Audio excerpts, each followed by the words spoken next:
Hello viewers, notebook IAS में आपका स्वागत है। आज हम चर्चा करेंगे मगध साम्राज्य और सिकंदर के भारत आगमन पर। मगध के सबसे प्राचीन वंश के संस्थापक बृहद्रथ था। इसकी राजधानी गृहव्रज यानी कि राजगृह थी। जरासंध बृहद्रथ का पुत्र था। बौद्ध ग्रंथों के अनुसार हर्यक वंश के संस्थापक बिंबिसार मगध की गद्दी पर 544 ईसा पूर्व में बैठा था। वह बौद्ध धर्म का अनुयायी था। यह प्रथम भारतीय राजा था जिसने प्रशासनिक व्यवस्था पर बल दिया। बिंबिसार ने ब्रह्मदत्त को हराकर अंगराज्य को मगध में मिला लिया एवं राजगृह का निर्माण कर उसे अपनी राजधानी बनाया तथा मगध पर करीब 52 वर्षों तक शासन किया। जान लेते हैं बिंबिसार के बारे में। महात्मा बुद्ध की सेवा में बिंबिसार ने राजवैद्य जीवक को भेजा। अवंती के राजा प्रद्योत जब पांडु रोग से ग्रसित थे तब उस समय भी बिंबिसार ने जीवक को उनकी सेवा शुश्रूषा के लिए भेजा था। बिंबिसार ने वैवाहिक संबंध स्थापित कर अपने साम्राज्य का विस्तार किया। इसने कौशल नरेश प्रसेनजित की बहन महाकोशला से, वैशाली के चेतक की पुत्री चिलना से तथा मद्र देश आधुनिक पंजाब की राजकुमारी क्षेमा से विवाह किया। बिंबिसार की हत्या उसके पुत्र अजातशत्रु ने कर दी।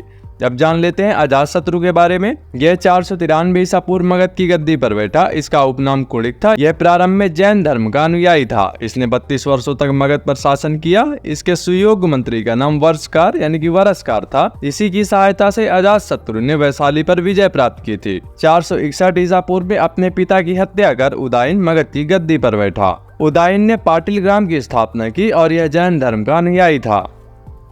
नजर डालते हैं महत्वपूर्ण तथ्यों पर। हर्यक वंश का अंतिम राजा उदयन तथा पुत्र नागदशक था। नागदशक को उसके अमात्य शिशुनाग ने 412 ईसा पूर्व में अपदस्थ करके मगध पर शिशुनाग वंश की स्थापना की। शिशुनाग ने अपनी राजधानी पाटलिपुत्र से हटाकर वैशाली में स्थापित की। शिशुनाग का उत्तराधिकारी कालाशोक पुनः राजधानी को पाटलिपुत्र ले गया। शिशुनाग वंश का अंतिम राजा नंदीवर्धन था। नंद वंश का संस्थापक महापद्मनंद एवं अंतिम शासक घनानंद था। यह सिकंदर का समकालीन था। इसे चंद्रगुप्त मौर्य ने युद्ध में पराजित किया और मगध पर एक नए वंश मौर्य वंश की स्थापना की।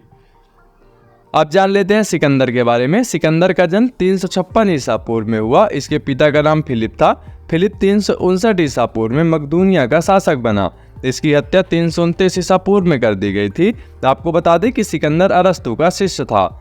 सिकंदर ने भारत विजय का अभियान 326 ईसा पूर्व में प्रारंभ किया। इसका सेनापति सेल्यूकस निकेटर था। सिकंदर को पंजाब के शासक पोरस के साथ युद्ध करना पड़ा, जिसे हाइडेस पेज के युद्ध या झेलम बितस्ता का युद्ध के नाम से जाना जाता है।